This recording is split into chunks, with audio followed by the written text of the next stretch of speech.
Hello, good morning.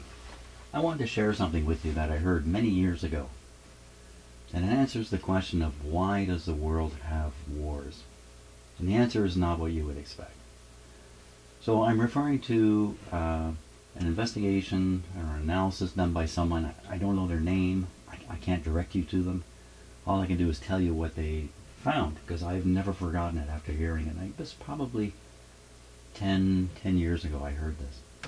So somebody got interested in why the world has wars, and we've all heard about World War One, and that started because some guy named Ferdinand got shot, and there were all these agreements between countries, and it kind of just followed on, kind of automatically, and bingo, the world was at war. So this individual researcher wanted to look into this question in depth, and so he did a lot of research, and his conclusion was this. The world goes to war when it has leaders who want war. It doesn't go to war for practical reasons. It doesn't stumble into war. It's not like that. It doesn't get triggered by some unexpected event.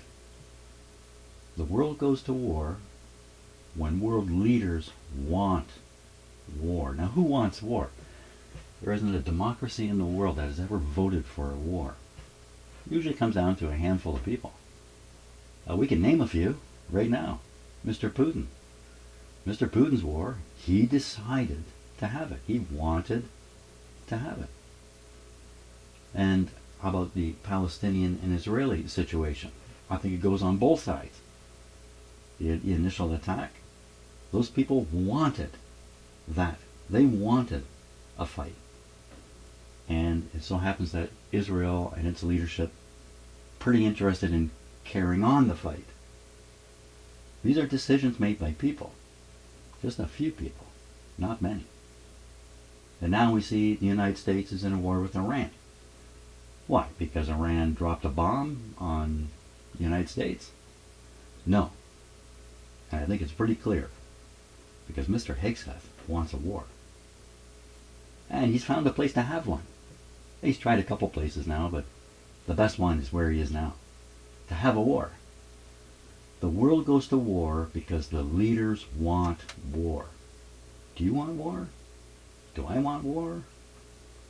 Just a handful of people in leadership position drag the world into war. Yeah.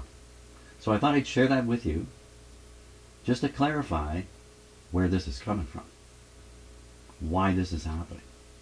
It's not some distant mechanism spinning in the wind causing a war. It's just a few people deciding they'd like to have one. And no democracy has ever voted for war. Thanks a lot for listening, and I hope that clarifies a little bit for you. And have a great day.